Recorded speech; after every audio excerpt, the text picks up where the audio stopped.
Community Conversation and Report launch, Bringing Down the Trash, Problems and Possibilities for Waste, Diversion and Reduction in Rental High-Rises in St. Jamestown.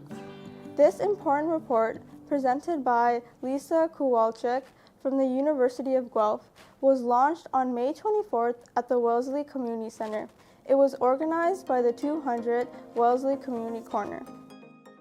This issue is especially important for St. Jamestown, one of Toronto's most densely populated neighbourhoods, where waste management impacts not only the environment but also public health.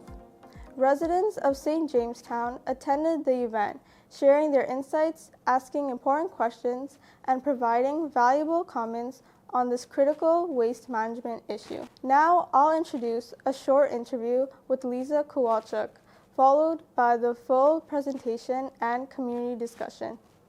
Hello, welcome everyone. My name is Lisa Kowalchuk. I'm a sociologist at the University of Guelph, and I'm really pleased to be hosting this event today called a Community Conversation on High-Rise Household Waste in St. Jamestown, where we are launching and having a conversation around a report that I recently completed together with the St. Jamestown Community Corner on the problems and possibilities of high-rise household waste reduction and waste separation, waste sorting and waste reduction.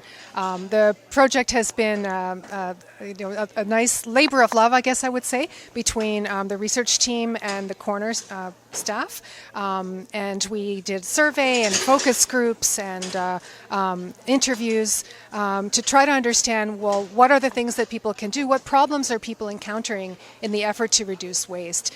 The topic is very important because it's an environmental justice issue. We know that, well, in our study confirmed that people who rent in high rises in St. Jamestown are very interested in reducing waste and sorting the waste, but they encounter barriers, some of which we think are things that their landlords and management could address. So in launching this report and in presenting on this, we're hoping to get insights and feedback from the people who we've invited. These are people with incredible knowledge and expertise on the issues that we're dealing with. This is an environmental issue because too much waste is going to landfill. Landfills are contributing to methane and other contaminants in the environment, and landfills are reaching capacity. And there's a very low waste diversion rate from high rises, even more so from high rises that are privately owned, and that are allowed to have contracts with private waste companies because they're just not very interested in helping residents sort waste. So we're hoping to get that community conversation going, and I'm really pleased and really honored to be part of this. Thank you.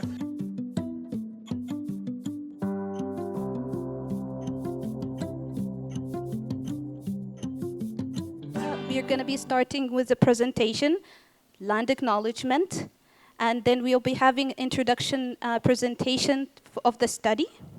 We'll be having a conversation, community conversation part 1, and then we'll be having community conversation part 2. The timing will be changed since we start a little bit later, and then we also have community conversation part 3, and by 4:10 we'll be wrapping up. So I would like to call Randy Alexander from 200 Wellesley and a member at St. Jamestown Resident Council for the land acknowledgement. Thank you, Ala. Good afternoon, everyone. Thank you for your patience as we deal with our always loving friend technology. Today we acknowledge that we are on the traditional territory of many nations, including the Mississaugas of the Credit, the Anishinaabe, the Chippewa, the Haudenosaunee, and the Wendat peoples. Today we are gathered here to talk about household waste.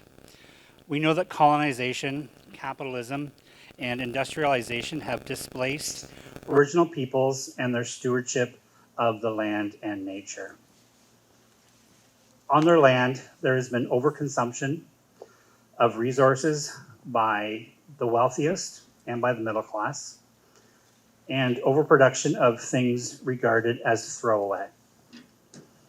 On days like this, we can affirm our commitment to addressing waste as an environmental issue and advocate for better practices advocate for better practices with our city and in our communities, and include First Nation leaders in our conversations to support their sacred stewardship of the land. Thank you. I want to reiterate and echo Ala's thanks to everybody for coming. We're really excited about having all of you here. We believe that most of you probably know a few other people who are here. We thought that instead of having an individual round of introductions, we would wait until the conversation phase of today's event, and each person, when they go to make their first comment or question, they could introduce themselves by name and say anything else about yourself that you would like us to know that's relevant to the event. I should tell you who I am, though. I'm Lisa Kowalchuk. I'm a sociologist at the University of Guelph. I live here in Toronto and very excited to be part of this project. I want to say a few words about why we did the study, and I'm going to ask for some help in doing this, because the first thing I want to say is that, well, as you know, this is a collaboration between a team of researchers at the University of Guelph, including myself, and individuals at the corner at St. James, the corner, St. Jamestown Community Corner. You probably know that the corner is known throughout the city as a leader in supporting sustainability and waste reduction for members of the community. And I'm going to turn the floor over right now to Priyanka Purushothaman to say a little bit more about what the corner's role is like, and I also invite her to say a little bit about her own interest in being involved in this study. Priyanka Purushothaman is a community resource worker at the corner at 240. Hello everyone, thanks Lisa. I should say thank to Lisa for having me. As a part of a new immigrant, I was really interested to learn about how the waste is being managed in high-rise building. And then Arvind introduced me to this project, and I really was very much interested, and I said immediately yes. Ala, she gave me a lot of motivation to be part of this project. I should thank everyone, each and everyone who made this journey for me, which was my first job in this new city and this country. And so also I would like to present how the corner is being collaborated with University of Guelph in this project. So I would give a short gist about that. Launched in 2018, the corner at 240 became the city's first dedicated share and reuse hub, established in the neighborhood to promote a culture of reusing, sharing, repairing, and repurposing items to extend their lifespan. With growing global awareness, which we all know about the recent situation, particularly the increased volume of landfill waste, each year we recognize the urgency of adopting sustainable practices which our ancestors were using. So in response, we took a proactive step by accepting donations of single-use items and recyclables, aiming to reduce waste and encourage responsible disposal. Through this initiative, we discovered that residents in the high-rise building face significant challenges in properly sorting their waste, struggling to distinguish between hazardous, single-time use plastics, recyclables, and a lot more, where they don't know about what to do with these stuffs, and they were just dumping in the garbage. So when Lisa introduced the idea of conducting a study to better understand residents' daily experiences, values, and expectations regarding household waste management, we were excited to collaborate and be part of it. We continue to support this important effort wholeheartedly as it aligns closely with our mission to foster a more sustainable community. As an individual, I was really excited about the project, and I started being a research assistant, and I was doing surveys. Me and Lisa were conducting surveys in the high-rise buildings. Yeah, that's it about it. Thank you. Thank you, Priyanka, very much. And I also was hoping that perhaps Ala Mohammed would perhaps feel like adding a little bit to what Priyanka just told us, and telling us a little bit about her own interest and motivation for the project as well. We don't let you rest here. Thank you, Lisa. Well, when I started at the corner 240, I remember it was a long time now, 2020 actually. I've learned a lot of things. I've learned this project had so much potentials. And the waste management and recycling as part of my role working and making education and educating people about recycling and repairing and let them know about how we can do waste management. It reveals so many opportunity.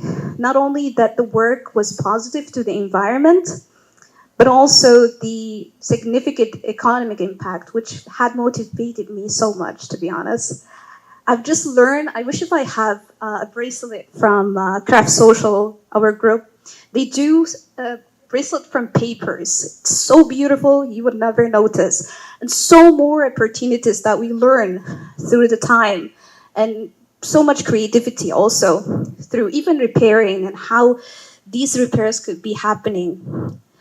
And this journey actually has not just expanded only my knowledge, actually. It's been such an amazing journey. And I learned a lot. I learned from you, Lisa, and from everyone who I've been involved with, and also strengthened my passion on creating sustainable and meaningful change to our community. Thanks. Thank you so much, Ala. And it's been really a joy to have both you and Priyanka involved in this project. As for myself, so you can see how the corner, it really fits with the corner's work to look into how residents of the community feel about and how they experience household waste in their buildings. For myself, I've been a friend of the corner and of St. Jamestown for a few years, so I wanted to support the corner's work. But speaking kind of also more personally, I've spent really about half of my adult life as a renter in high-rises. And I began to notice the interesting contrasts between how waste areas are maintained and used in different buildings. So I wanted to dig into that and try to understand that more. And I think I probably speak for the whole research team in saying that our starting point assumption when we began this project is that it's not being a renter versus an owner of an apartment that makes a difference in how people deal with waste and their waste behaviors, but rather it's the extent to which management of buildings and landlords support people in doing the right thing. So I'm going to say now a little bit about why we convened the event. And I'll just add that I think we'll be able to show you that our findings suggest that we were right about that assumption, that it's not the difference between being a renter versus being an owner. So a little bit about why we convened the event, our goals. Well, of course, we wanted to get feedback on the study to enrich the knowledge. I should add also that the people who are here, it's not sort of like a random collection of people. The people who are, all of you here have very rich knowledge based on your experience, based on knowledge directly about this issue, or more generally about well-being for tenants and well-being in communities. And so your insights are extremely important to us. So sharing a few highlights of the report is really important to us. So we want to share highlights and we want to get people's feedback in order to deepen our knowledge further and shed some light on what our next step should be. All right, what did we do for this study? So we chose to focus on two buildings in St. Jamestown. One is 200 Wellesley Street East, which is a Toronto community housing building owned and managed by them. And the second building we're calling Building X, which is a privately owned building. And we call it that because we wanted to refrain from identifying its address in order to kind of maximize the confidentiality of the participants in the study. The main research questions that we set out with are these ones. Most basically, what are the barriers and opportunities for separating and sorting waste and reducing waste in these buildings? Secondly, how do residents experience the waste management systems in their buildings? And what did residents themselves think can be done to improve the situation, improve waste practices, improve waste sorting and reduction? We started in the summer of 2023, and we finished, the write-up was finished in the fall, just this past fall. To collect the data, we did these main things. We ran focus groups with teams of residents that we call green teams, one team in each building, and we had about 3 or 4 focus group workshops with those folks, so they were with us through the whole study. We're really grateful to them. We had a small number of interviews with experts and stakeholders who were involved in the community or involved in the waste issue in some way. Some of those experts very kindly gave guest presentations to all of us as the research team and the green teams as well. And we did a survey of residents in the two buildings. So we attained 103 responses across the two buildings. We're super grateful to the residents who took the time to do the survey for us. We also want to mention that the survey itself, we're really grateful to the Toronto Environmental Alliance T, who together with the University of Toronto developed the survey instrument or the questions, and we adapted those questions and used them for our own survey. They did a highly impactful study of high-rise waste reduction a couple of years earlier.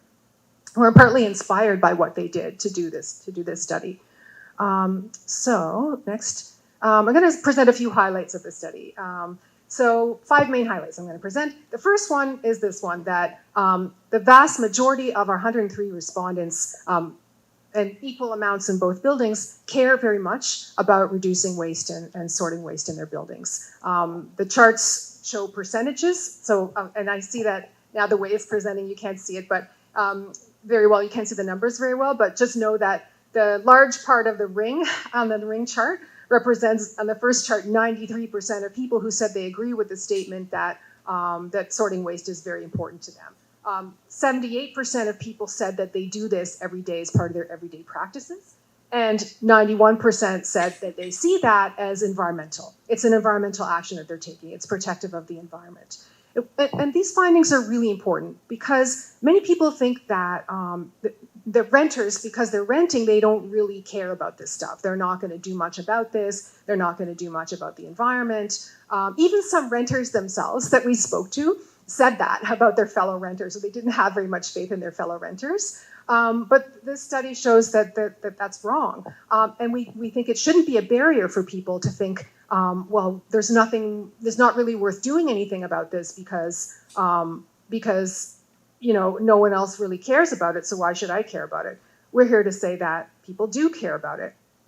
People also complained about this. It wasn't just a neutral observation. They complained that this was something that really bothered them. The fact that, the fact that waste is difficult to sort in their buildings. So actually, I jumped ahead a little bit mentally. Sorry about that. Let me just first show you this visual evidence or visual information about things that residents do. It's not just things that they say that they care about, but there's actually evidence of ways that people try to repurpose and reduce waste. On the two photos on the left-hand side, on the right-hand side, I mean, that shows the laundry room in Building X, the private building, where someone took the time to label and sort a bunch of clothing and make it clearly labeled. But that person could have just offloaded the stuff in a convenient way, maybe thrown it in the garbage, but they didn't want to do that. They wanted to make sure that it would be repurposed, even though there's no place in the building to do that formally. It's an informal action on their part. The photo on the left-hand side shows the table in the lobby of 200 Wellesley. And that table for a little while was being used as a repurposed table, like a take and reuse table. I'm going to say more about that in a little while.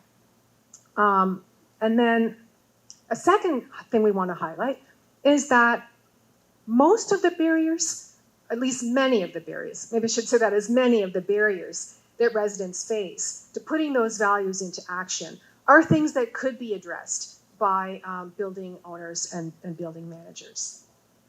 We know that in general, high-rise buildings face a bunch of challenges for waste reduction that are, different from single-family homes. It's harder based on having, the physical structure of the building, the fact of having to use chutes for throwing out waste. Certainly also older buildings have more of a challenge, and the buildings in this community happen to be all very old, like 60 years old or so. So certain kinds of common problems that all high-rises have to deal with that make it harder to divert waste and to reduce waste. But there are nevertheless things that could be fixed or addressed by landlords and management that are not currently being done. We found that 51% of our survey respondents said they find waste difficult to reduce and sort in their building, and they said it as a complaint. So it bothers them that it is difficult to do in their buildings. And when asked why, a number of reasons show up for both groups in both buildings. for example, a common problem for both buildings is having to bring your sorted waste outside to an enclosure. That's a problem. Secondly, not having any place to bring specialized waste, so batteries or used clothing or those kinds of things, they don't have a place to bring those things. And those were things that people mentioned. And also, many, many times, many people said that the information about how to sort waste and where to bring it was unclear. They didn't know, the signage wasn't clear, there was no continuous education or really no education of residents at all about how to do this. So those are things common to both buildings, but I want to say that in the private building, there's kind of a deeper problem in the sense that there's actually no means at all for residents to separate their waste. It may look like that there are, but there really aren't. And it's a problem that goes beyond any one building or any one landlord. So when it comes to the difference between, when we're thinking about Toronto community housing buildings and private rental buildings, many of them anyway, it's like looking at a tale of two waste worlds within a block. And this within a block, a world within a block, some people here might not ring a bell for them, but some of you might kind of go that you know what that means. Does world within a block mean anything to anybody here that you could explain it to others who might not know? World within a block? Randy. Unless someone else wants to, I'm a bit of an expert on this bench. World within a block is perfectly definitive of St. James Town. We're the most densely populated city block in North America. In this block here, which you see at the beginning of, we have 24 towers, and we have over 200 cultures represented and nearly 200 languages represented. So we literally have a world.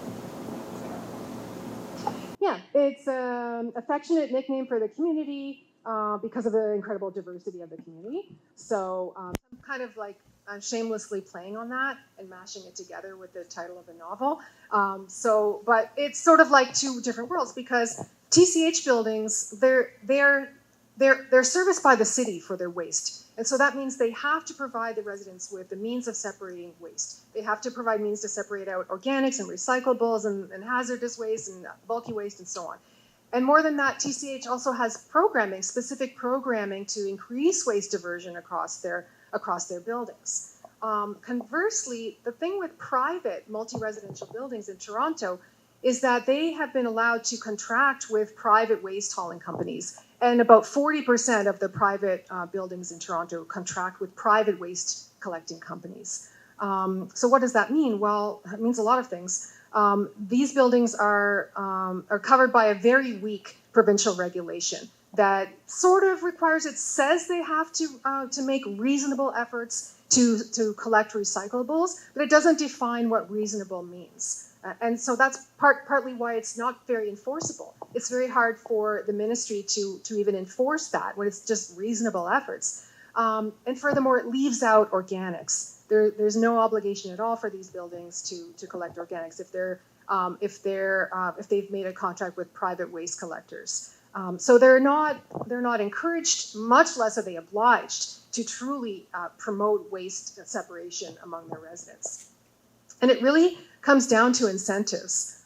So the thing about buildings that are on city waste service like TCHC, they're incentivized to reduce the amount of garbage they produce because their waste is taken to municipal landfills, which have fairly high cost of tipping or high tipping fees. And they pay for the amount of the volume and the number of loads that are sent to garbage. They pay for that. And the more they send, the higher the rate they pay.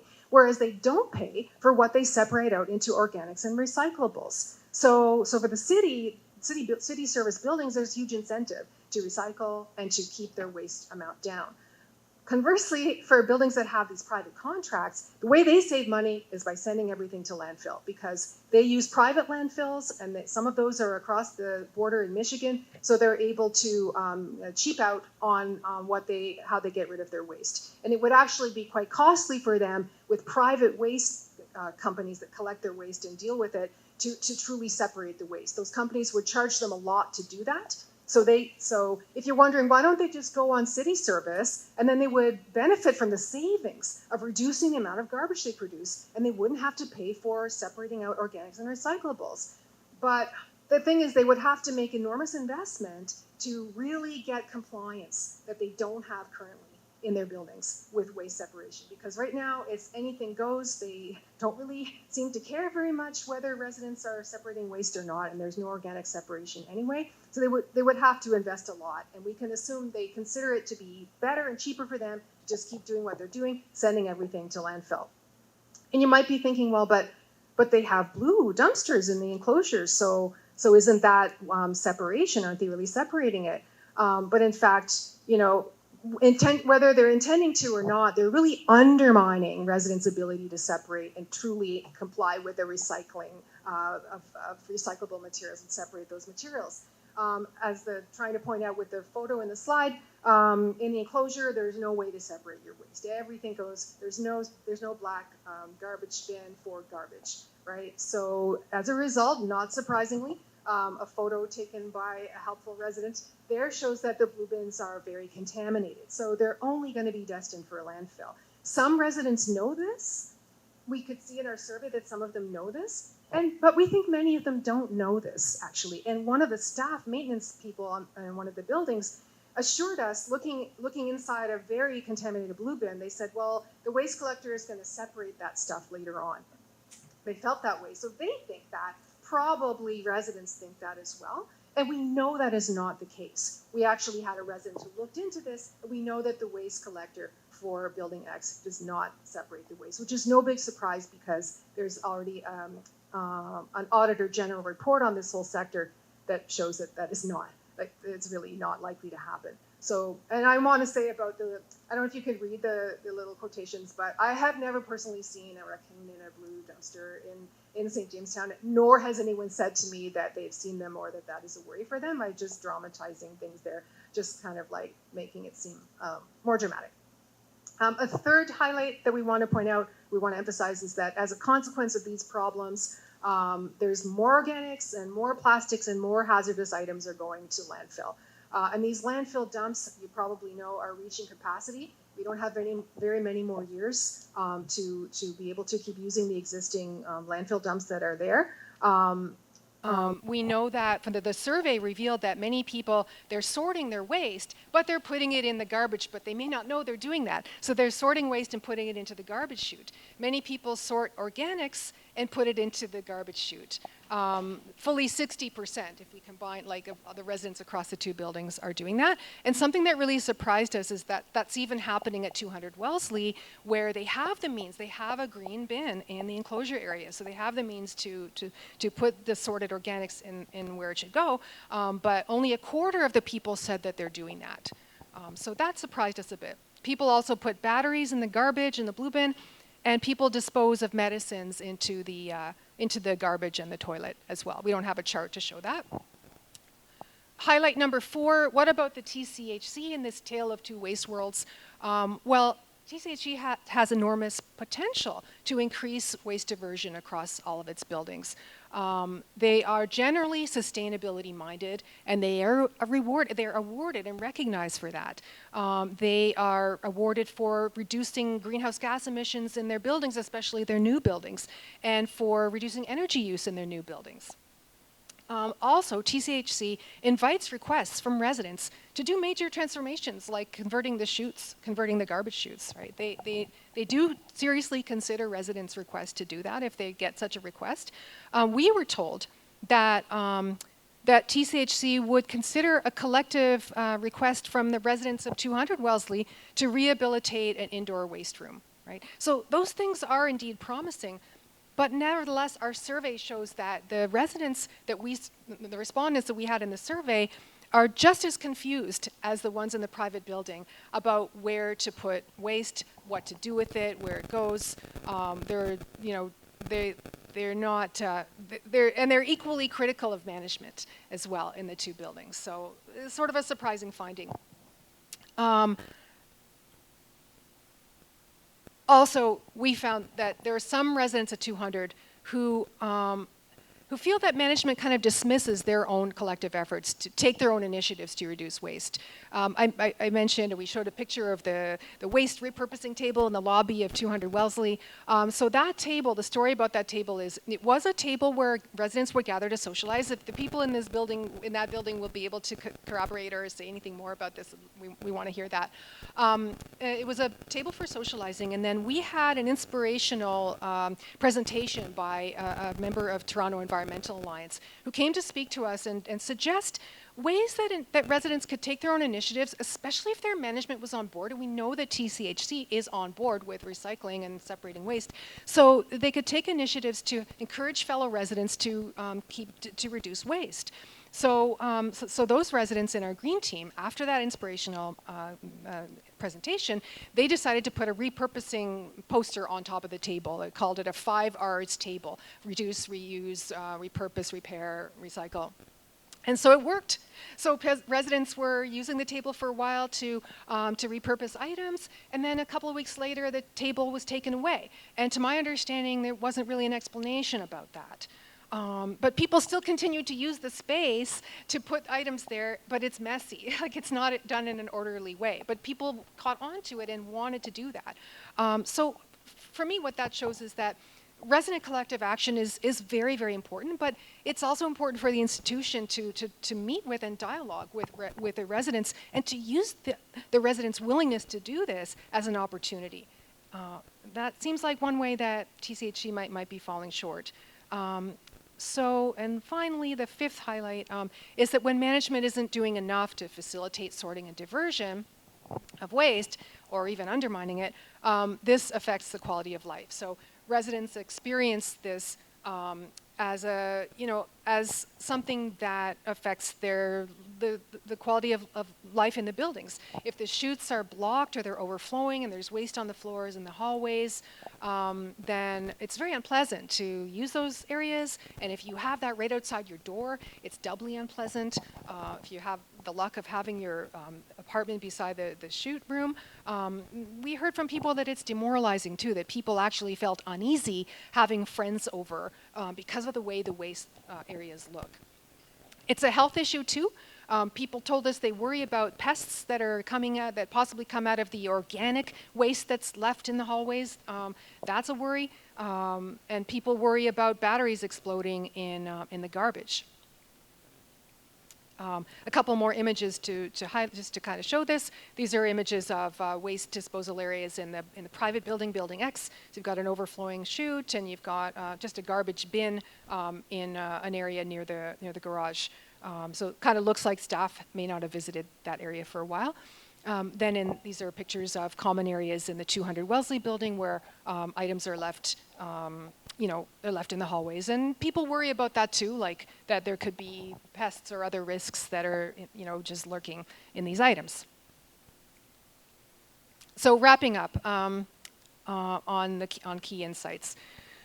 So we hope that this short presentation and also the longer study that we encourage people to look at, and I'll put a QR code for that up momentarily.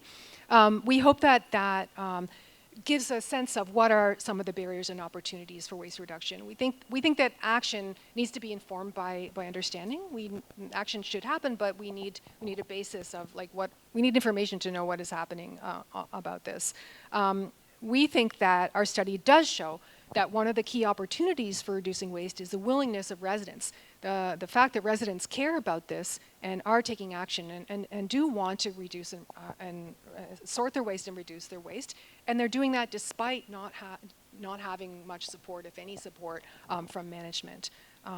In terms of the barriers, we know clearly for Building X and other private buildings that have those private waste contracts, the biggest barrier is the overarching one, the policy. The policies, as they stand right now, incentivize landlords to do the wrong thing. But policies, as this reoccurring raccoon keeps showing up, policies are made by humans and they can be changed by humans as well. So I thank you for your attention, and I'm going to move over to the conversation phase of our event. And we want to see if we can spark some discussion now. We welcome your insights and feedback on all of the presentation and on all of these issues. If you want to, we'll ask you to please introduce yourself and tell us anything about yourself that you'd like us to know. So we do have questions in case people aren't sure what to discuss. We have some questions that we suggest to start off with. So this first question, it could be something that people could address. Did anything in the presentation surprise you? It should say presentation, not report. Did anything surprise you, or did it reflect what you already know? And so please elaborate on that. Try to call on you by name if I could see your name, or you could just stand and or sit if you like, and please feel free to comment or raise questions. Okay, just a few questions. My name is Goldie, and also I'm a resident of the St. Jamestown. Been there for 3 years now. So, out of the 103, how many were 240 and 200, and how many were the building X? And what was the way, like, were the participants, did they come forward by themselves to come through the survey, or you guys like actually went to them and, you know, nudged them to say, just out of curiosity to figure out?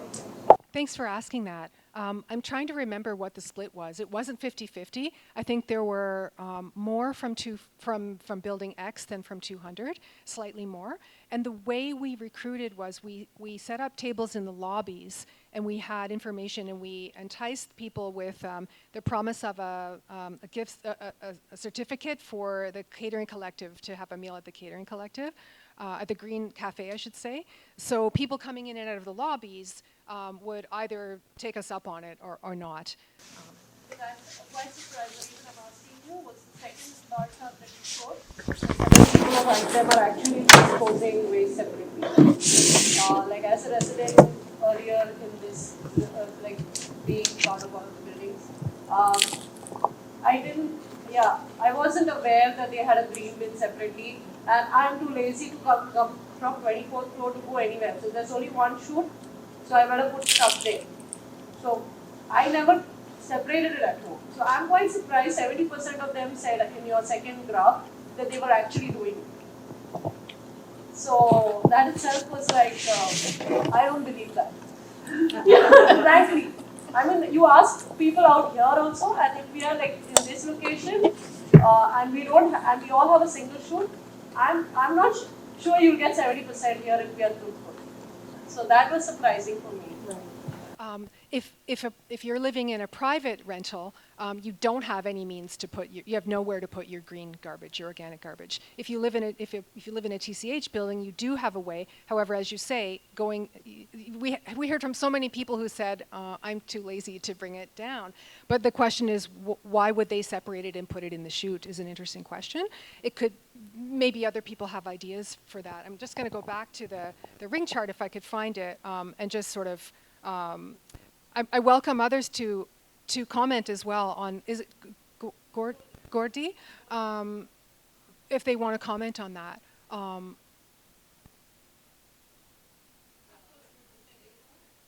Yeah, so people who say,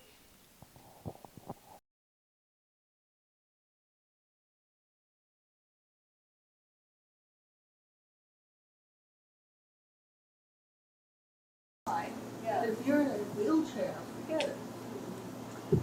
So, I mean, I'm just, my view is... You're skeptical. And the rest of the things were like, okay, but that number kind of, okay, am I the only lazy one? Like, I started questioning. I assure you, you're not.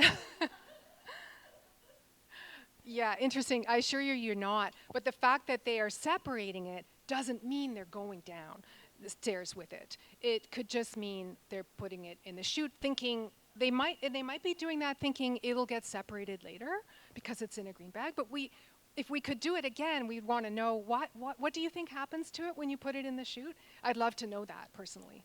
Yeah. Thank you. And Tiamo? Yes. My name is Amal, and they call me in my community Auntie Amal. Actually, I came here to Canada in 2013 as a Syrian refugee. But I didn't live in Syria. All my life, I lived in Dubai. So let me tell you about my experience in 200 Wellesley. I came from Dubai to 200 Wellesley, which is way different life and way different stuff. So in Dubai, before you rent an apartment or any villa or any house, when you are signing the contract of renting, there is the municipality, we call it, and they give you some rules about what you're supposed to do in your waste and in your garbage. You sign it, and there is a big fine for not, like if you didn't separate your garbage, it's a huge fine. Sorry for that. If you spit on the bus, if you are walking in the street and you spit, you have fine like $500. Spit. Can you imagine? If you have chewing gum inside the bus, you cannot have chewing gum. They will fine you $500. So I believe that always when you need pay money for not separating, so you have the rules. And the municipalities themselves, they give you immediately a garbage bin, which is 3 together. Big one and 3 together. So immediately at your home, you separate. And there is, when you throw your garbage, you separate. So it's very easy from your home. And for the kids, there are a lot of community gathering or stuff like that. They teach them in school, they teach them. So everything becomes smoothly and very easy. Here, I'm talking about a resident in 200 Wellesley. 200 Wellesley, actually, it's very huge, diverse building. You can see every color, every religion, everything. In 200 Wellesley, any stories, it's in this building. It's a lot. But actually, there are lots of people who are separating. I'm one from them. And there are lots of people, they are separating. But at the same time, there are newcomers, they don't know the rules. But myself, I live in 80th floor, I bring my garbage down, whatever. I don't have, inside my home, I separated because I learned that. It's me, I raised like that, and I raise my kids like that. So there is down, in the first floor, you bring, you separate stuff. It's easy for me because I don't have a lot of garbage. Sorry. But for maybe mothers or which they have kids, because we have here in one bedroom 5 kids. Can you imagine? We have 7 kids and 17 floor. A single mother with 7 kids. Yeah, we have. So it's I think for a mother it's very hard to separate or something. Even they don't give garbage bins or something, so she's supposed to buy and stuff. It's hard for her. But mostly, I think even not 50, 70 of the people, they separate it.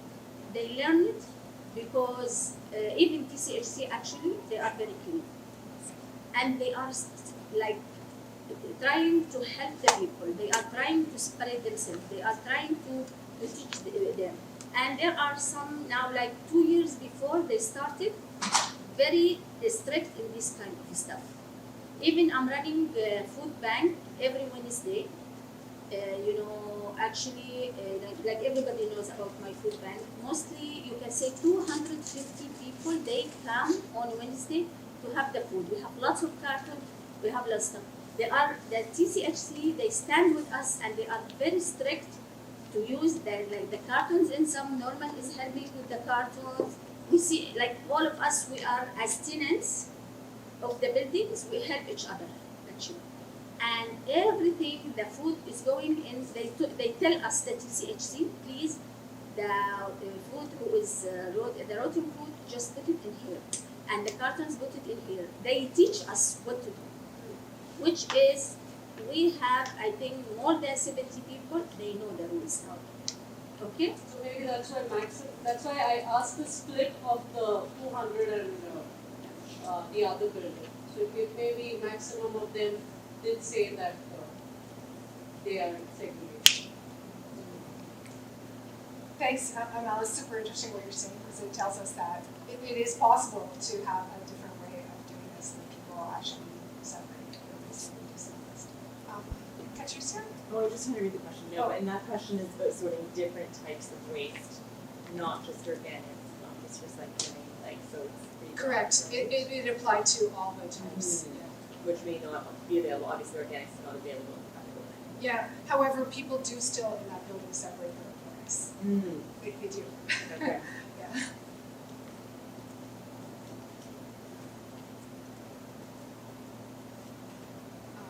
Maybe I'll just also open up the questions so to have additional ones to look at. The second one that we're asking is, okay, we're saying that household waste is not just an environmental issue, but a quality of life issue for tenants, and we're wondering if people agree with that, if people want to allow them to know.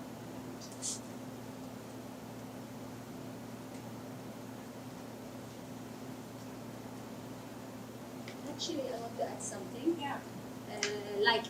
Let me tell you something about good experience. When I was in Dubai, my kids, they took them and they let them attend some workshop what they are doing with the waste, and they teach them how to separate their garbage. For like, they were my kids, I remember 10 and 12, something like that. And they were telling them what they are doing with this waste. So my kids, they were very excited, like, and at home, throw this here, because we can have like a big, like, you know, in Turkey, they build, like, from waste, they are building towns. And they are doing something very good for the people. It's a lot of money, they get lots of benefits from this waste. So they don't let, I remember my kids when I have some tissue inside my hand and I was walking. No, don't throw it. We can have a house, or we can. No, just do it. You know, no, just it's kind of teaching the kids how to be like, teaching them that this is like a treasure for others. Yeah. Just to add to one more thing, so back home in I remember that when we used to have compost pits. So just before the rainy season, like the communities used to have compost pits. So as kids, we used to get excited to collect the greens, to just go put there and then see how those people are putting worms in there. So that was something like, fun to do. And then that's, of course, back home also we never had like so serious garbage segregation. We still, and I'm sure, I mean, that's what we were told, that it's getting separated by the municipality, like they would do that. So we just had one bin. But this compost bin was, we used to, like, at that time, separate the organics and then go and put it in the bin and see the people doing the worms and everything. Like, I think teaching the value of what you are doing, you will do it. Like, you will do it with love. Ines. So that question, I'm thinking of the time I used to work for an environmental organization where we had a contract with TCHC to do recycling in a building. And we were based at Young and Eglinton, and we're like, could we get a TCHC building around here so we don't have to travel? And they gave us a building as far as we could go in West Protocol. And the first day we went into that building, and we were horrified. Because at the time I had never been into a TCHC building, and they were doing construction and they were doing ceiling, and it looked like a bomb had just fallen in the lobby. And we were going in, like, we had trained people to do recycling education, but they were people that didn't look like the people in the building. And so we had to make a change of plan very quickly, and so we went in and we met with some of the tenants, and it's like, what is going to work? And so we had consultation. It was a a largely Somali population in the building. And so the mothers came down and they said, we will go to the doors, because if you go to the doors, then I'm going to open the doors for you. And what they told us at that consultation was, well, people don't recycle, because look at the state of the room, the recycling room. It looks awful, it's not safe. You go in here and you recycle here, people can't see you, it's filthy, there's no lighting in there, it's only open, like from 9 to 5. This is a three-shift building. People are working like all hours of the day. So we went back to TCHC and gave them this information. And so we didn't start the education right away, but TCHC took all of that and they made all those changes. So they painted the rooms, they put in a fog so you could go in 24 hours.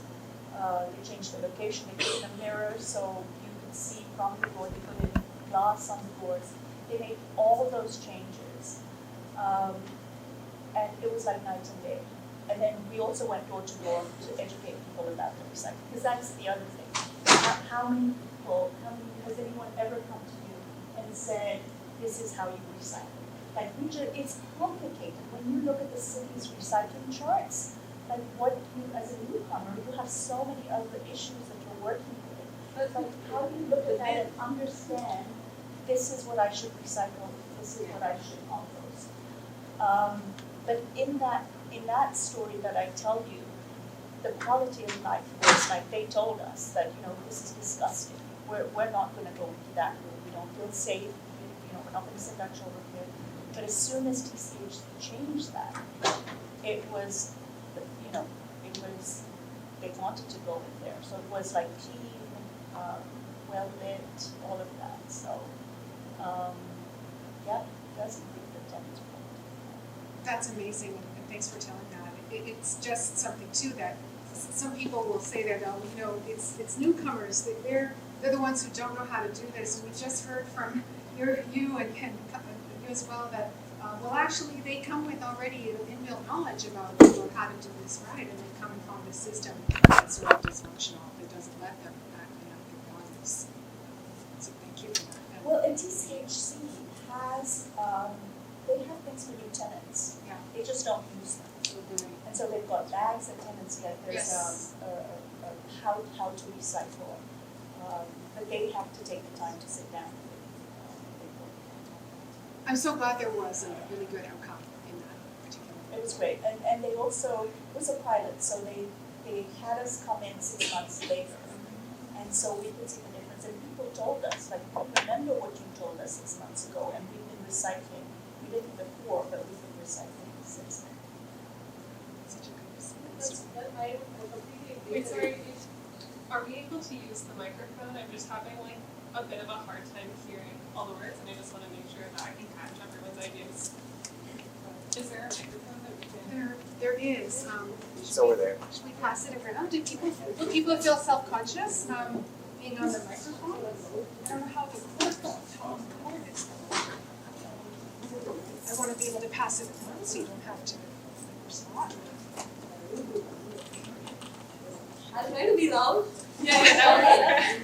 So, and I agree, education plays a lot of role, like, because since when I moved, so I was in one of the WPSUs when I moved first, and nobody told me about the disposal. There was, of course, the city of Toronto, like outside you see 3 bins, but at home, at my building, am I supposed to do that? No education. So I didn't do it. But now I moved out to a place where there is a garbage there is segregation. And the management tells us, like, of course, when you go to the shoot, you can see there are 3 different bins. So now, we kind of do it. I do it personally now.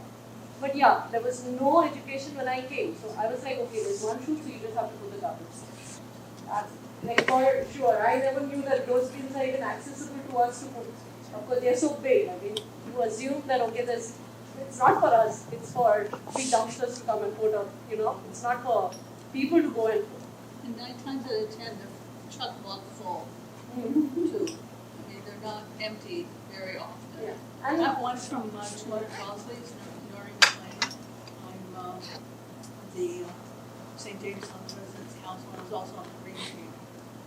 But I find that not only having to go down, go outside, and the area is disgusting, it's always full. So when you have to throw your stuff over into the bin, so, and I'm not 6 foot, so, and like I was saying earlier, if you're disabled, you've got no choice but to put it down the chute, because unless you have someone come and help you with it, it's not gonna happen. Exactly, and we know that there are a higher proportion of people with disabilities living in TCHC buildings. So, but the stories that what you've been relaying to us is that when it's made convenient, it's more possible for residents to separate the waste. When it's left inconvenient, which is not just an inevitable part of these being high rises, then people won't be able to do it. Karen. Quick anecdote, I live in a co-op down the street here, and we had a garbage chute that was shut down when the city started collecting in different streams, just so that we would have to separate, so we had a garbage room. And for a long time it was all just done by volunteers, because that's how co-ops work, volunteers, we had very little staff. But I have to say, as organics came in, and I think there's just more garbage now. It got more and more complicated. I think one of our best volunteers moved out. Actually, the members decided we wanted to spend money on the waste, so that we renovated the waste room. We made that, because in a co-op you kind of decide together how you're going to spend the money. We decided to renovate the waste room, and we actually now pay staff to help with the waste, because otherwise people generate so much garbage without even realizing that. And how we know this is, staff was off over those 2 weeks at Christmas, and the garbage day happened on the holidays, and we missed one, and it was like, we could not believe the mountains of garbage that were there. And the nice thing is, on the quality of life thing, everybody was like, oh, what are we going to do? And the whole team came out, we cleaned it up. It was like, so I think just that's a little, indication of how important this is to people, if we're willing to actually, okay, we're going to actually spend our money on that and not another, barbecue or something. So it is When you say garbage, do you mean all of it together? All of it together. Okay. Because we less garbage, like it was almost. Sure, less is allegedly going to the dump, but even a lot of because when we were cleaning up at Christmas, a lot of the stuff in the recycling bin. It's a lot. I don't believe that is going to be a problem. But also, you basically need a PhD to know what to do with your garbage in this town. That's what a friend of mine who works in waste is like. You need to have a PhD to know what goes where in this town. And as the technology changes, what's accepted as recycling, what wasn't accepted as recycling, a year ago is now accepted. Like Tetra boxes. Back in the day, they weren't acceptable. They were garbage. Now, and styrofoam suddenly now. Yeah, and it depends on the community, it depends on the city you live in, and whatnot as to what their regulations are. So it's like, and if you're stressed as it is, but it's the way. It hasn't or has? It doesn't give you the information you're looking for. Or not. I have, somebody told me that if you keep putting it in there, that 311 is looking at it, or the city is looking at it, and then they will look for ways to put it on there. I don't know, but when I look for it, it's not there. But how often is it just, it's that one thing I want to know? It's like, I have all these 50 things, in the black bin, Well, they do say if you don't know, put it in there. I want to take your comment. I think there was something from Randy back there. What Lena has started talking in terms of sharing information, empowering, especially newcomers, with the processes. It's a complicated process, are always changing, always evolving, and it's an investment. If we don't demonstrate to everyone in our communities that we're willing to teach them, it does become part of our core values as a community. And they are coming and learning about our day-to-day routines, and we aren't valuing it, can we expect others to adopt and embody it? And in younger people education as well, for us, instilling that in kids at a young age, that's part of the process. And one thing the study has demonstrated pretty clearly is there is the willpower within residents, and there is the innovation. All the ideas are there, and the willingness is there. But again, what Vanessa kind of alluded to is that the powers that be, whether it's a landlord or a corporation or municipality, they are not capable, for whatever reasons, of adopting or empowering or engaging authentically residents for the solutions. Because the solutions are there. We don't need to talk about the solutions. We need to talk about implementation. And as a tenant of common housing, there's all kinds of systemic barriers to that form of engagement. Green and I were on the Green team, which was our tour of Wellesley contingency that helped the study with getting people out to participate in the survey. We participated in specific focus groups organized by Visa and T and stuff like that. And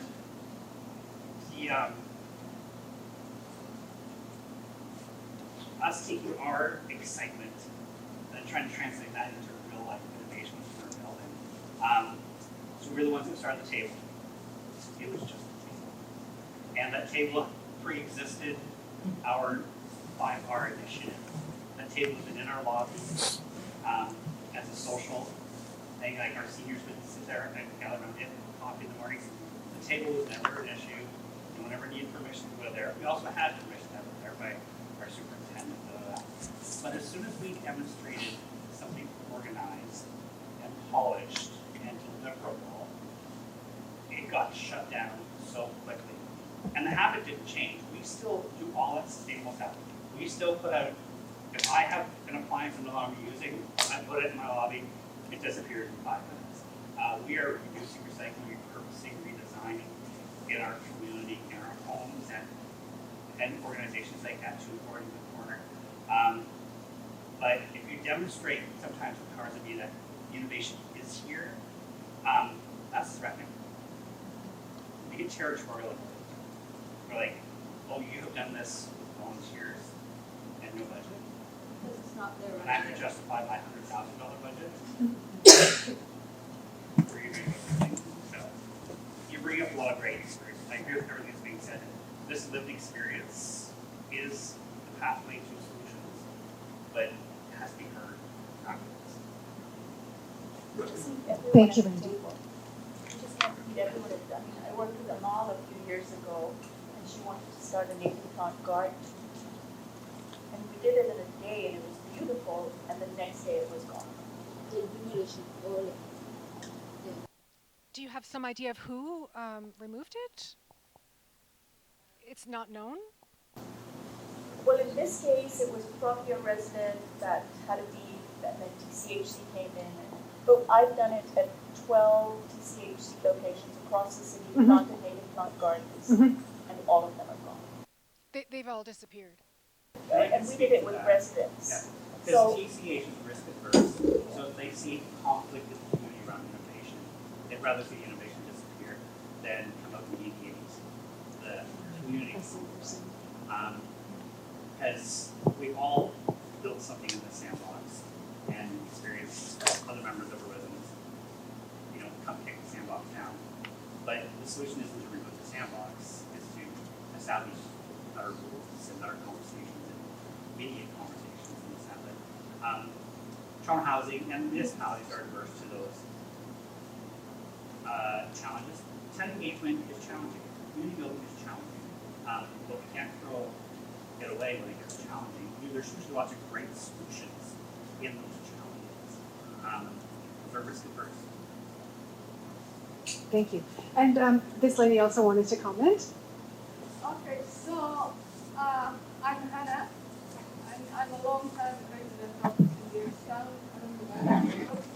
So as to what Randy explained, when you live here, even within a few weeks, you start to see two set of problems. One is with us, the residents, and one is with the landlord.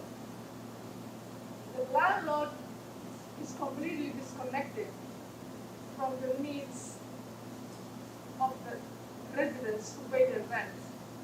If you go to a building and you stay there for a few weeks or months, you can see whether the landlord of the building is engaging with the tenants, is putting some investment in it or not.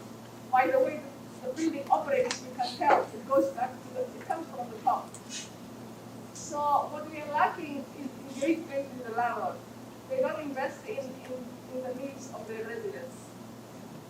At the end of the month, if you are late with the rent for even 1 day, they're there right there. You go to them for a need. Yeah. But you go to them for a need, you don't hear from them. You call them, you get a music on the phone. You are a mother who has 12 different things to take care of. You can't deal with that kind of thing. So you get the sense that they want you to give up. Because if you make few attempts and you don't get any engagement, you give up. You go back to your life and you just put it away. So there is that lack of care and lack of engagement from the top. So people become despondent, encouraged. So that's one side of the problem on the top. When it comes to us residents, wherever we live in this world, it starts with us. We have a sense of responsibility to our neighbors, to our community, and society at large. So one of the things that I sense is lacking is civic education. That what I do negatively impacts my neighbor. So if I don't have that, if we don't have that instilled in our residents through community education, community conversation, not isolating people, not disconnecting people from each other, but bringing people together and having conversations, that instills in civic duty that what I do has impact to those around me. So something as simple as when you see something in the hallway on the street, you pick it up without anybody telling you, and you put it in the nearest bin. Nobody's thanking you for it. Nobody's seeing you. You're not getting paid for it. So you do that because you have a sense of responsibility as an individual, as a citizen of the society. So from the sense of individual responsibility is where it starts. When it goes through the family, through the building, through the community, through the society. So that's, when it comes to us residents, that's lacking.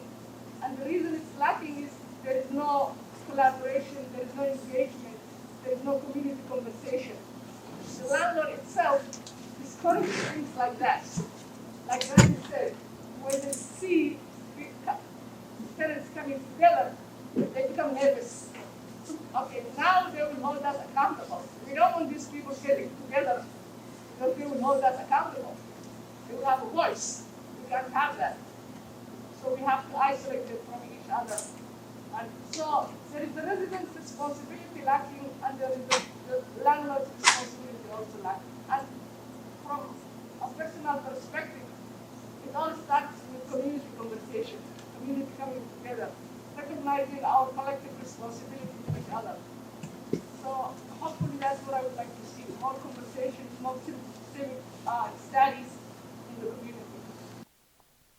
Thanks so much for sharing that, Hannah, and you're really highlighting how it's a complex, multifaceted problem, and I really love your analysis. It really makes a lot of sense to me, and there are many heads nodding as you were talking, and you're also getting at, okay, well, what do we do? Like, and that was the fifth question, and why not just throw all the questions in the pot now, because we did fall behind quite a bit on the time. we're very much interested in people's thoughts and ideas for next steps. You've kind of been you've kind of been addressing that in a general way. What needs to happen. There's so much expertise in this room for different positions and roles that people have. Would love to hear thoughts on that question or any of the other questions that are suggested or anything else. Ben? Yeah, I think the findings are quite interesting, and it was interesting to learn more about the Michigan landfills. I think the presentation is sort of putting forward actually a quite specific paradigm of the situation, where like the ideal outcome is residents sorting their garbage, and to me, like it's like, I guess I'd like to know what you think about like the companies that are producing this waste in the first place, and also distributing it. Like you know, Loblaws is making record-setting profits every quarter, and they're like selling a lot of this waste. And to me, like we could tax some of those profits and use that to fund the waste, so that even the tenants don't have to worry about it. Also, like unemployment is 7%.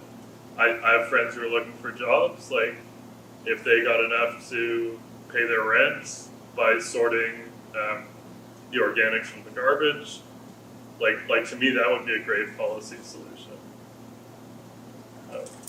I love that idea, and it makes so much sense. I do have views on that, but I want to open it up to see what other people might think. It's really big, or even just putting a line, where does this plastic or whatever the container, the item comes in? They should just put a line saying that this, we have the recyclable signs. So, you know, but how much of that is recyclable? Like somebody told me, if you can't go by that sign alone, because if there's food in that, then it's not recyclable. They will just, you know, the whole machine gets contaminated and all. So I was like, what's the use of just putting that sign there? So, you know, if it's like a curd plastic box, like a yogurt box, so you just rinse it and then put it, maybe then it's like a proper recyclable. Like, it's like full PhD if you actually have to do that, yeah. But at least at one line or something, you know, on the container, making them tell us or teach the person who's buying it what to do with that. With regards to the manufacturing, like, Yes. when I was younger, when, things were repairable. Right. Like you got a toaster, it broke, you repaired it. Yeah. Not now, you're going, end up throwing it out because you can't repair it. And it's like, what is it? Built-in obsolescence. And that's why our garbage and our refuse is increasing, because we can't repair things. We can recycle clothes, we can, if I don't want to use this toaster anymore, then I can donate it or whatever. But if it breaks, it's garbage. Well, the thing is that it could be... We're not taught how to sew, how to repair, how to darn our socks. We just throw them out. Yeah, I'll be in. Yeah, so the thing about the repairing is just that the cost to just get to buy a new one is cheaper than getting somebody else to fix it. So that's why they just throw it. Yeah. Katrusia and then Priyanka. I'm Katrusia with the City of Toronto. I work in waste management for the city. I can just speak a little bit about the recycling situation. I agree that it certainly is complicated, and when the recycling program started in the late 1980s, it was much simpler, but at the time, packaging was a lot simpler, right? So at the time, it was newspapers, cans, bottles. Now we have so much different types of packaging, multi-material packaging. So in a way, one of the reasons that recycling has gotten more complicated, or sorting waste has gotten more complicated, because packaging has gotten much more complicated, more complicated than it's ever been. And yes, over time, the city, we have added new items to the recycling program. But recycling is actually in the process of changing at the provincial level. You'll probably be hearing more and more about this over the next several months. where producers of products and packaging that end up in the recycling are taking over municipal recycling programs from municipalities. So they will be fully financially and operationally responsible for recycling.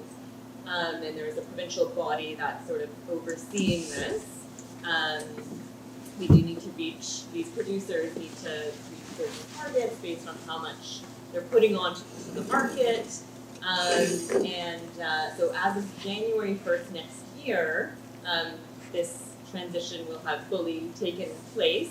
And this is across the province. So one of the benefits is that right now, if you live in Toronto versus like Halton region or Peel region or anywhere else in the province, how you sort your waste might be a little bit different. What you can put in the recycling might be different. But one of the benefits of this new change is that it'll be standardized. So how you sort your waste will be the same across the province, more or less. This is again residentially. So if you're in a cafe or a shopping mall, it still could be different, but in homes, for the most part, it will be the same. I think the potential is there for producers to try to design packaging that is simpler, more standardized, perhaps less packaging. I have been noticing with some food packaging that the instructions are a little bit better now. So I'm curious if that is somewhat related to the fact that they're now responsible and they don't want people to put garbage in the recycling or things that don't belong. So for example, like I've seen like, you know, those plastic trays for like meat or fish where like vendors have that absorbent pad that says put this in the garbage, put the wrap in the garbage, put the tray in the recycling. So like here and there, you know, I've seen some changes, so hopefully that'll continue. So as of January 1st, the city of Toronto and other cities will no longer be responsible for recycling. So if residents have any questions about recycling, they'll actually need to contact an organization that's funded by producers of products and packaging. So hopefully it won't get more complicated, but just wanted to share that there will be a big change. Can I have a follow-up question to that? Because the buildings like Building X, that currently have private collection, are the producers going to get to those buildings, or are those tenants going to continue to pay for recycling through their rent because the producers don't get to those buildings? My understanding is that those buildings that are currently on private waste collection need to register to get the producer organization to collect recycling from them and to cover that. So I suspect that is not happening. So anybody who lives here in Building X or in a private building where you don't have city collection, you should suggest pushing, because otherwise you're just going to keep paying for recycling through your rent. And, well, not recycling, you're going to keep paying the full weight of all the garbage through your rent, and the producers won't take responsibility for it. To me, this is a big risk of this changeover for tenants in private buildings who don't have city collection right now. Another follow-up to that, thank you, Karen. Can you differentiate for us how producers take privatization of the service? Okay, so for a while now, so up until July 2023, when producers started taking over recycling in the city of Toronto, the city of Toronto does still collect some recycling, there's some work in the city, but we just collect it and then it goes to this producer organization. So it's kind of this change has been kind of happening behind the scenes, but most residents aren't aware of. Some of the city's collection is privatized. It's contracted out. So for instance, east of Yonge Street, city staff collect waste. West of Yonge Street, we contract GFL to collect waste from single-family homes, and GFL is also the contractor that collects all waste from multi-residential buildings on the city's behalf. So it'll be a GFL truck, but it'll have a big sign on it saying under contract to the city of Toronto. So this has been the case for a while, where we've had these private companies collect on our behalf, but the material, the waste, has still been sorted. Still goes to city transfer stations. Still goes to the same place, like whether it's organic processing facility, landfill, recycling facility. So with recycling, it won't be city trucks anymore collecting. It will be, I think GFL did get the contract by this producer organization, which by the way is called Circular Materials, or it's the biggest one anyways in the province. And so, yeah, so that'll be kind of a whole separate thing. But yeah, the landscape is a little bit complicated when it comes to like the public-private, but it's only really been, well, I can't say it's only been the collection portion because like the recycling facility where the materials were sorted prior to this transition starting, that was also contracted out. So there's aspects that it's contracted out, but like if the city still owns the landfill or leases the landfill where most of our garbage goes, so it's a little complicated. But does that sort of answer? It does, ish. But you're right, it is complicated. It's complicated for the experts. It's complicated for the people. And if privatization is going to be a piece of the pie, that private aspect is largely something we all have seen reports done through media, through journalism, and through institutions. The destination of that stuff is not living up to the promise that I am making an effort. What is right? Yeah. Just when kind of privatization makes things bigger, to me that sounds like less regulation. Yeah, that's certainly a concern. I think there is this third party, this body called the Resource Productivity Authority, RPRA, kind of at the provincial level that is sort of to regulate these producer organizations or to ensure that they meet regulations. But I do think that it will be difficult to ensure that they're forced, they're meeting their targets. Like, to be honest, I don't know all the details of how that'll be done. But I know that, like, for instance, British Columbia has had what's called extended producer responsibility, where producers take over for about 10 years now, and it's pretty common in Europe, and it's becoming more common across Canada. And one of the benefits I think we've seen is that, for instance, like plastics have more and more plastics are being recycled within British Columbia. Like this sort of, you have economies of scale where the producers may then get together and invest in recycling facilities locally, because ultimately they're kind of responsible for it. So that's potential benefits is because of course we want to ensure that all the stuff that we continue to put in recycling is actually being recycled, right? Yeah, and unfortunately we will no longer as a city have jurisdiction over that or oversight or data even. So that's one of the complications. Yeah. It's really interesting, and I have a follow-up, but I actually first just want to make sure we capture, Priyanka had a comment from earlier.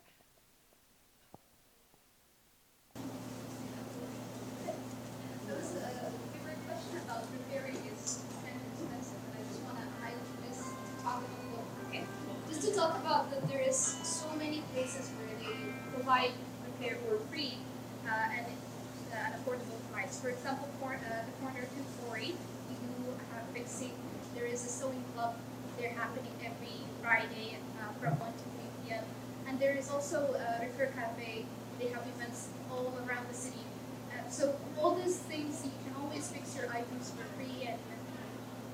And for St. James, you have the 240. Yes. Yeah, we have a sewing program here at Wellesley too. Just like you know. That's so important to point that out, Ala. Thank you, and thanks also.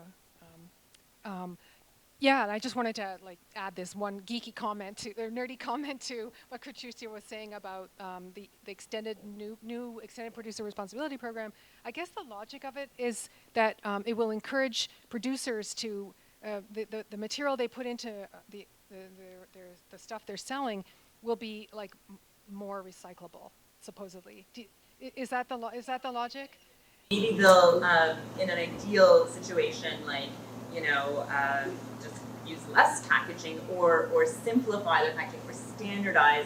The challenge with that is, of course, every brand wants to stand out and marketing is so important, right? And a lot of considerations, right? Even the transport of materials or how they're displayed at retailers, a lot that goes into.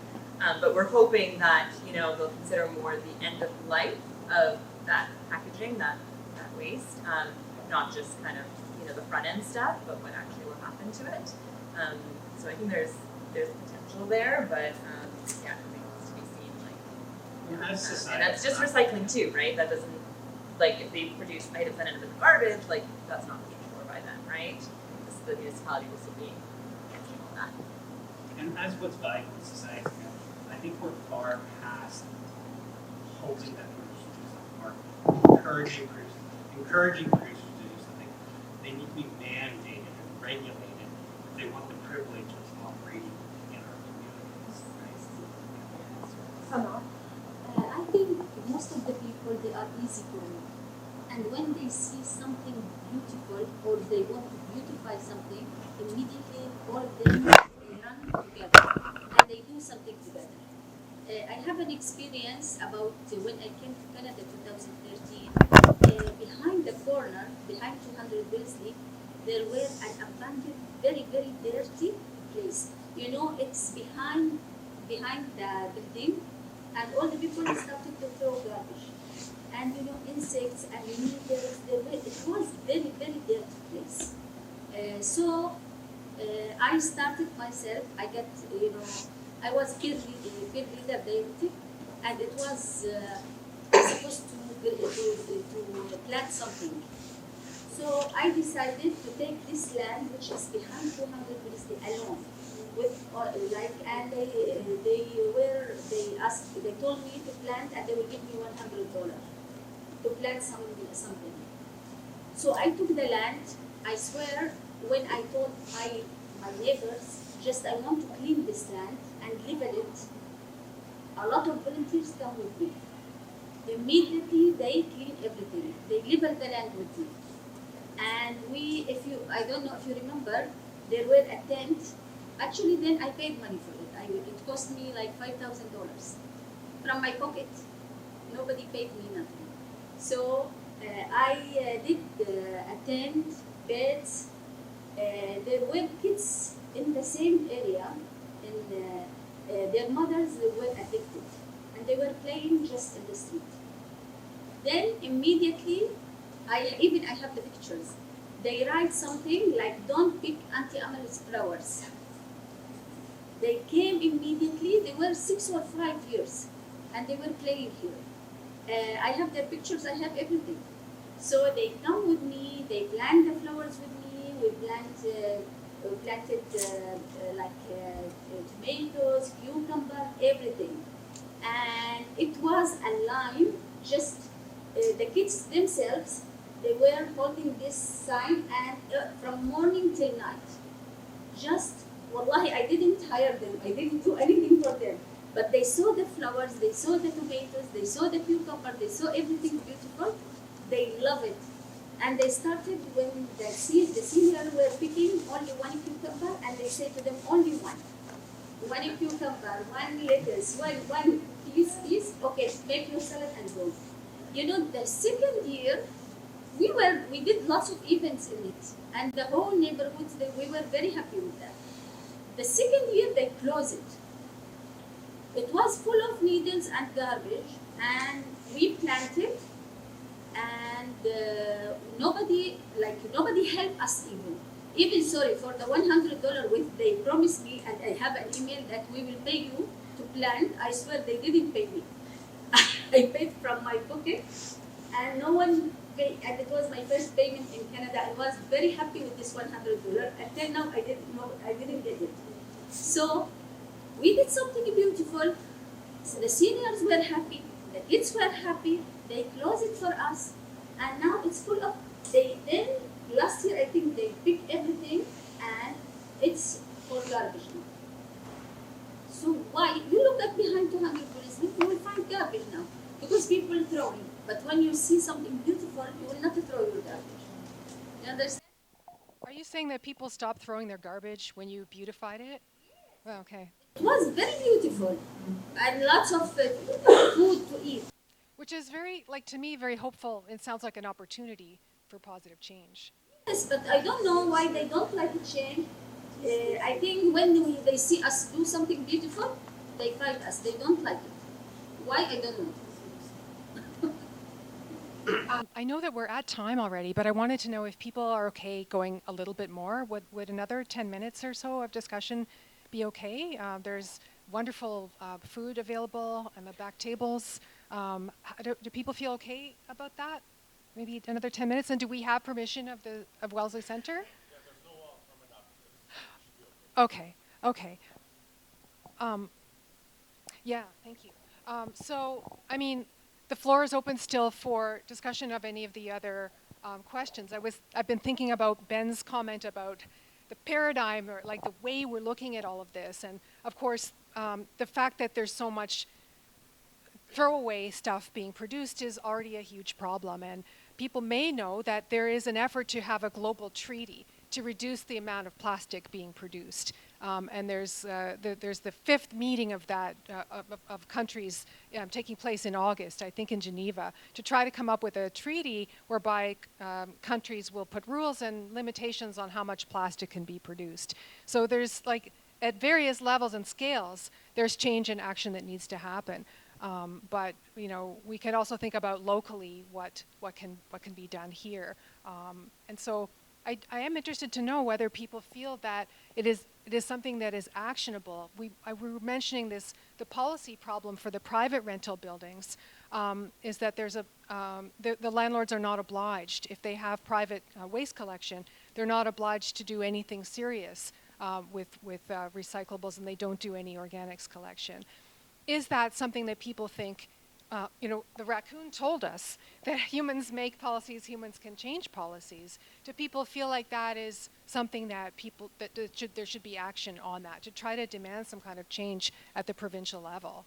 I'm curious what people think about that.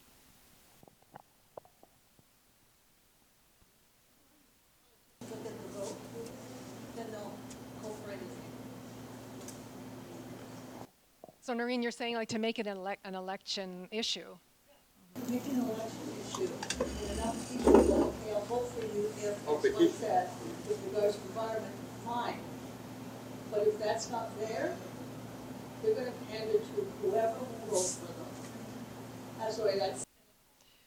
No, I mean, it's I think justifiable cynicism. Norman just said, what about doing a petition about that? You have to have X number of signatures before they'll even look at it. So if you send something in with 1,000 signatures, they're not gonna look at it. You know, they'll just go, oh, yeah, thank you very much, and then they'll file it and start their filing cabinet. I'll just mention that in the course of like after finishing writing up the report, members of the corner and myself have approached a few elected officials. So we met with the councillor for Toronto Centre, Chris Moyes. One of the kind of a takeaway we had from that meeting is that they are interested in seeing residents' collective action.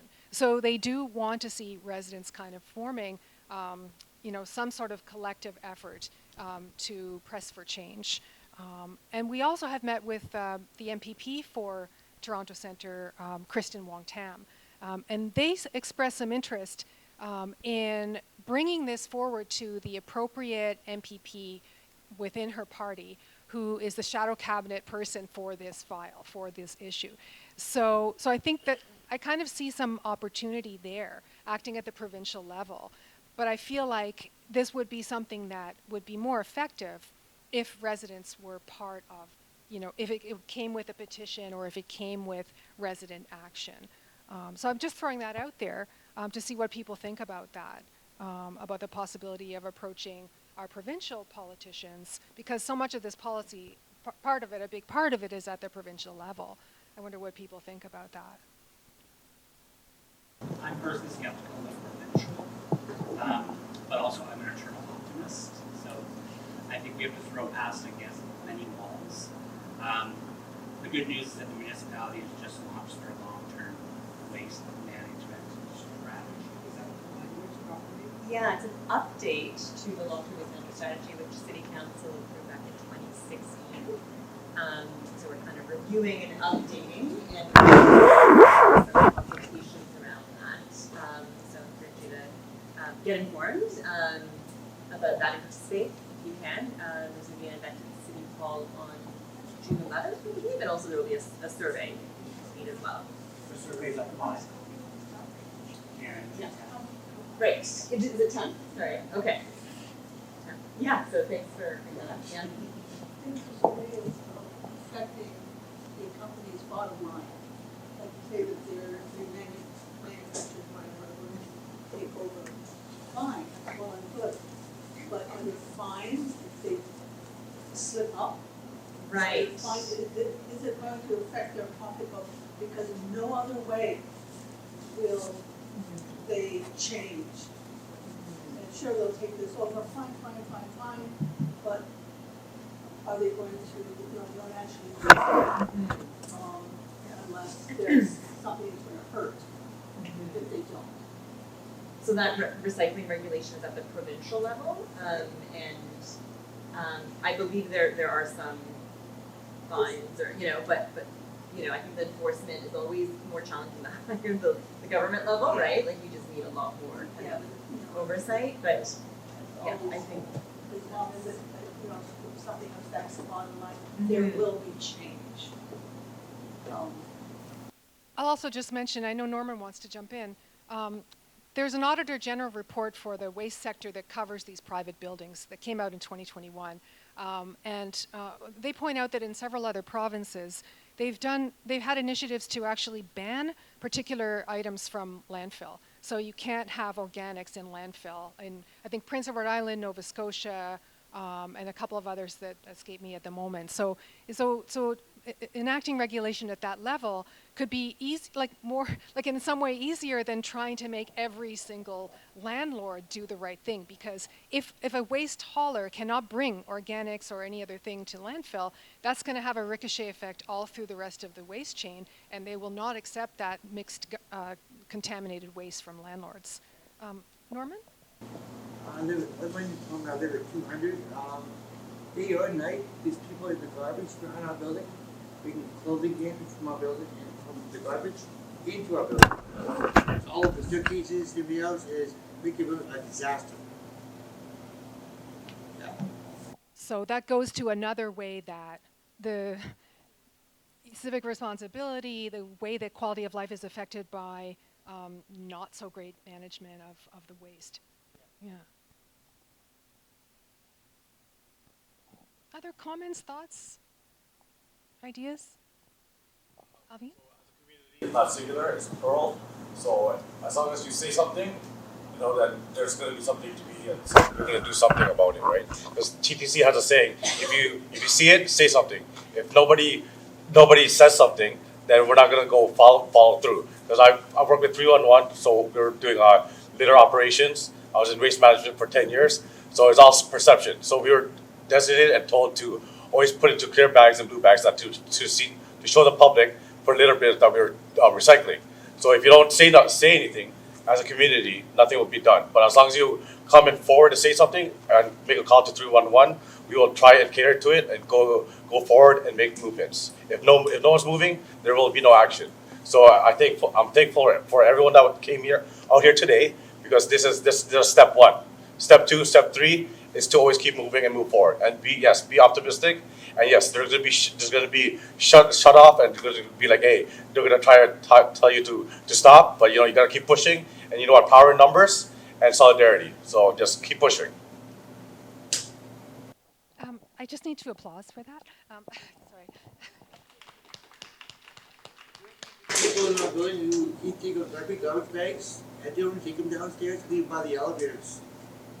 Yes, I'm sort of familiar with that from the survey that we did of the kinds of things that people are doing.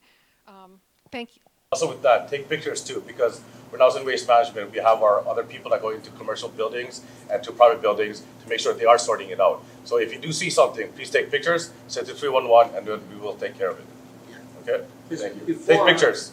Without any evidence, we cannot move forward with it. We have to record it. Before we had the super we have now, before we had another super, where they were caught on camera, put big bags by the elevator by the mall. And they found out who these bags were. They're getting charged $50 per bag.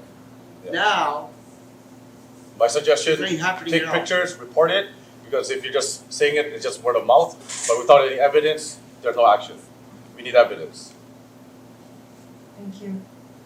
Was there another comment? comment? I thought Minaz and then Amal.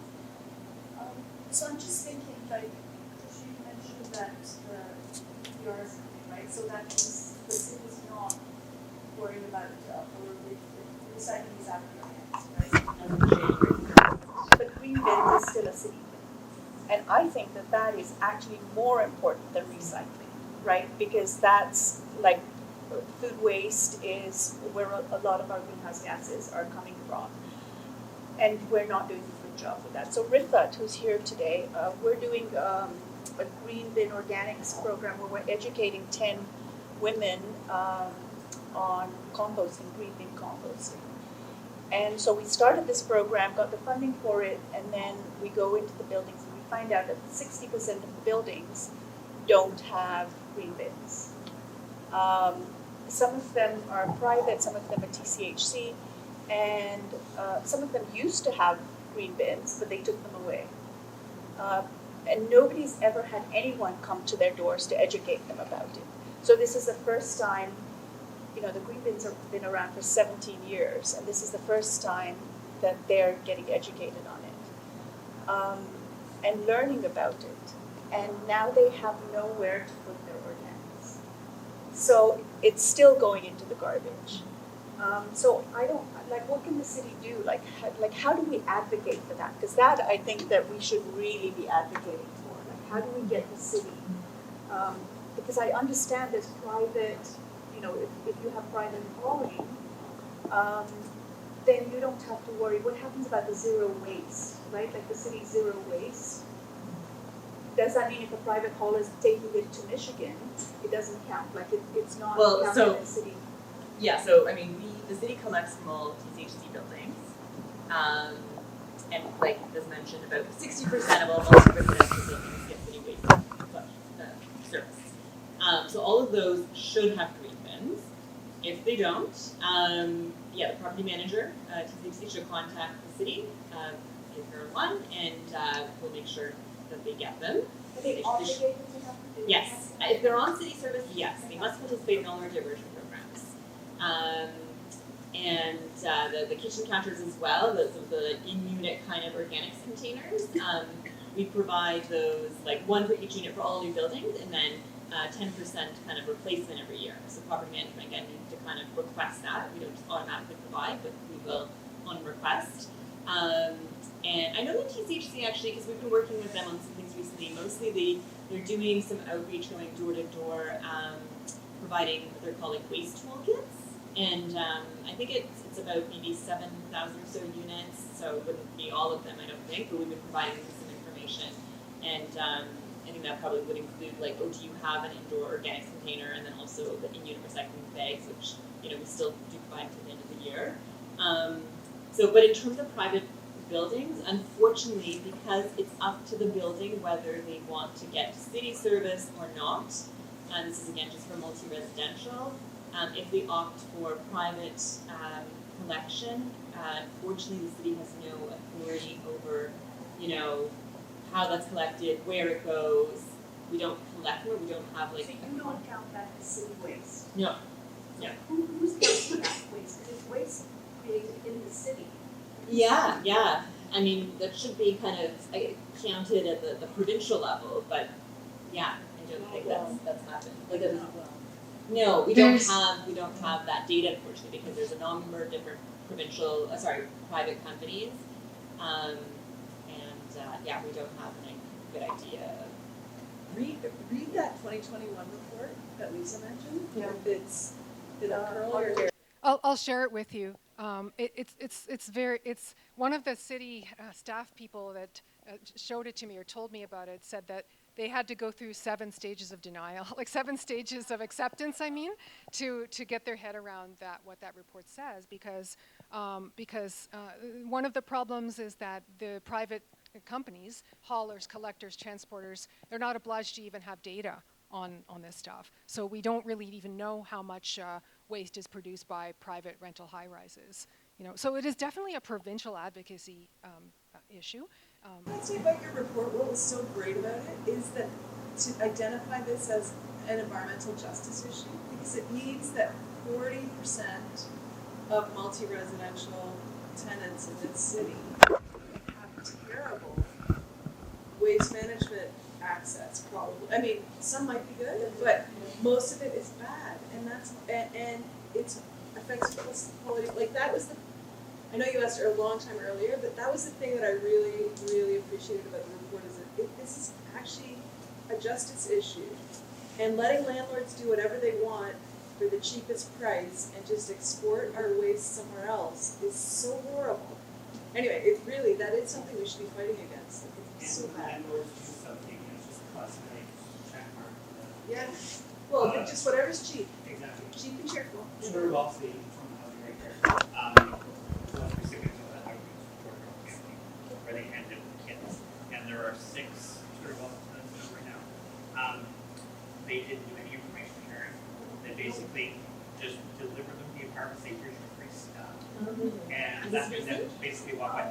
And when we went to ask questions, they didn't have the knowledge or the motivation to have a conversation. In fact, often they ran. We monitored our safety and residents. We monitored the rollout of that, and it was incredibly disappointing. It was a check mark. I was one who got the anonymous with care here. Really? Fortunately, I know I'm experienced with recycling, but here, and then. My understanding is TCHC hired a contractor, a company to do the outreach. And we were told that like if no one's there, they will come back at least 2 times and they will provide the information. Yeah, The thing is, that's unfortunate. our buildings like ours, 200, we don't actually have a landlord. The city is our landlord. So they have the landlord that operates in our buildings and manager is hired by the city. Which one could be housing, but yes. Yeah. So it's the city, isn't it the city's responsibility to hold the landlord accountable? Those who are managing buildings for them, shouldn't they be holding accountable? And how much are you engaging with your tenants? What is are tenants aware of or educated on basic things like keeping the buildings safe and clean? So from the city's side, there is a lack of responsibility on holding those they hire accountable. And as a result, we pay the price because our landlords are not held accountable by the city, who's the boss. The city is our landlord, but our landlord is not taking care of us.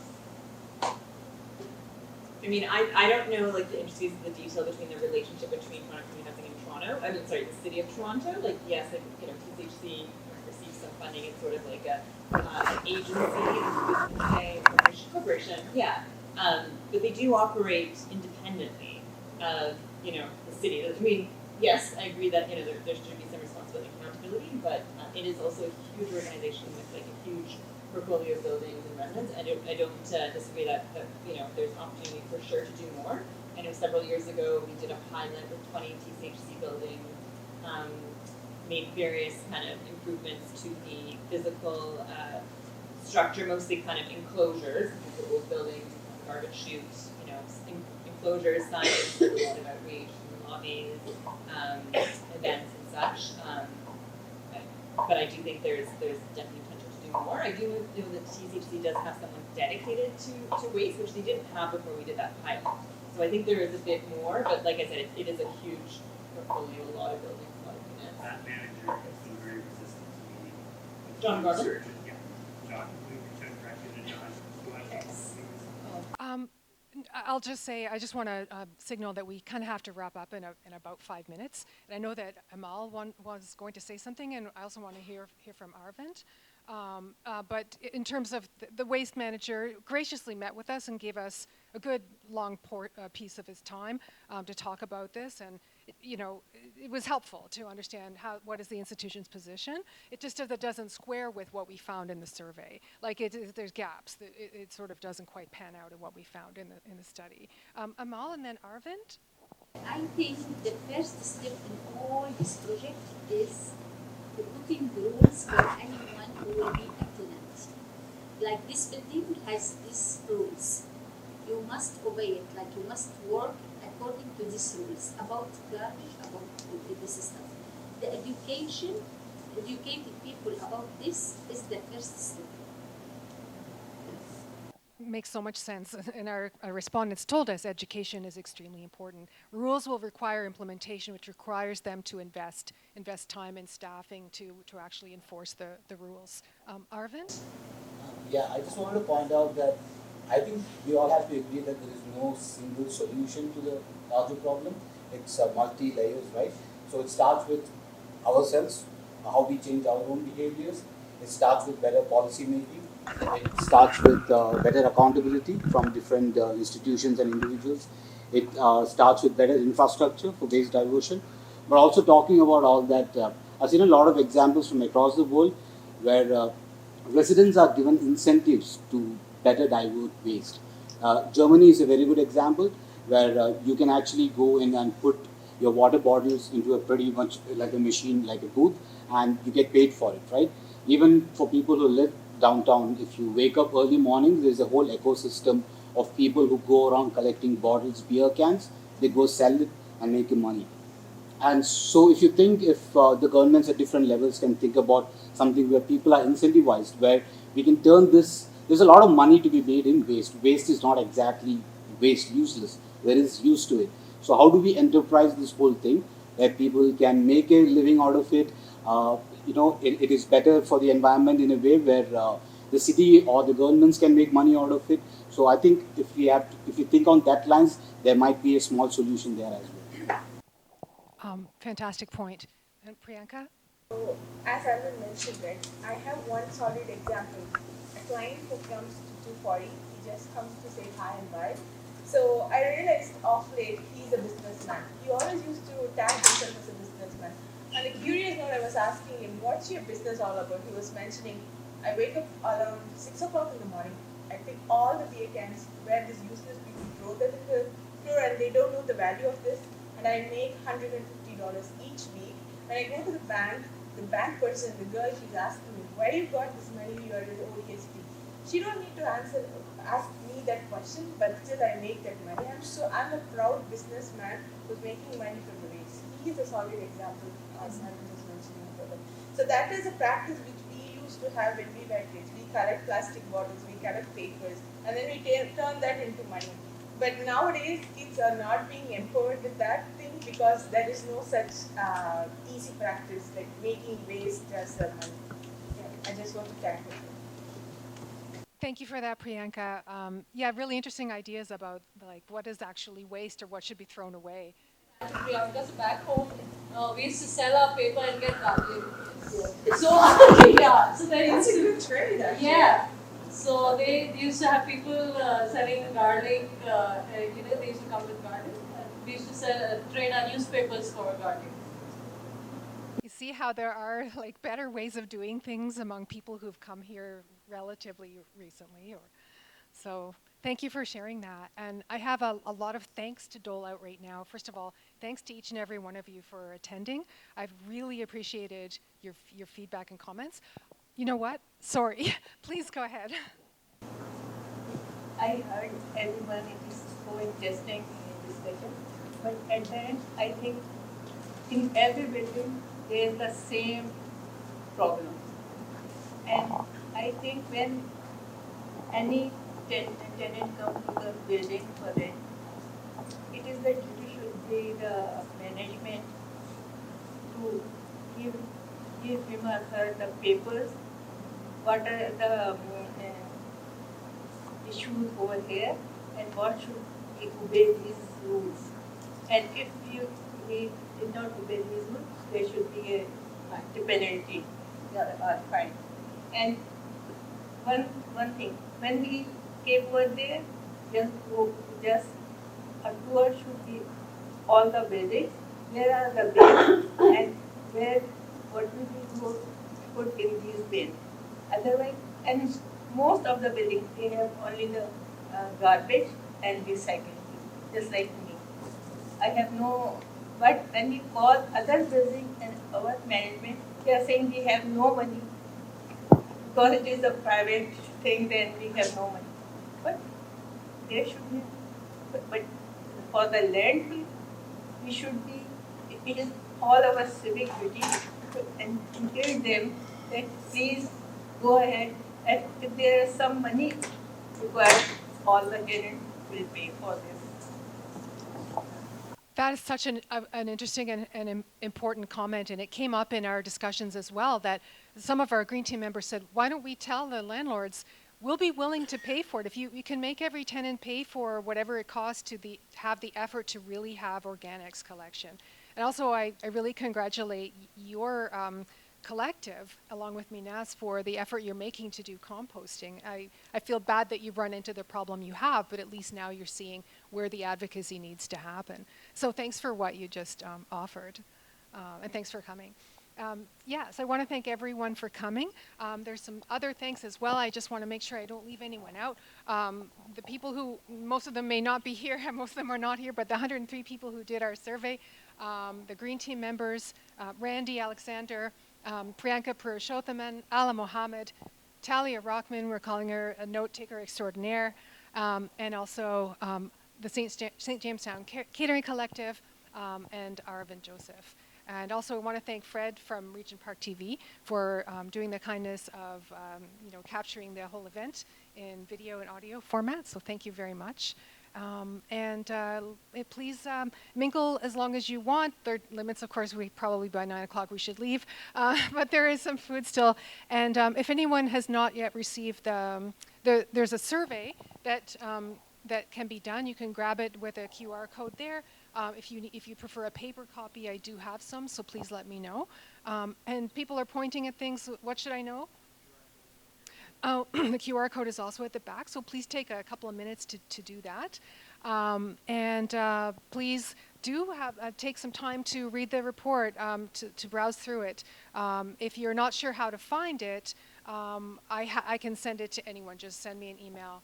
My email is somewhere here. Oh, it's not on this because it's the wrong slide deck, of course, because of the confusion that happened. But you can easily find me at lkowalch@uoguelph.ca, or just ask the corner and they'll give you my contact information.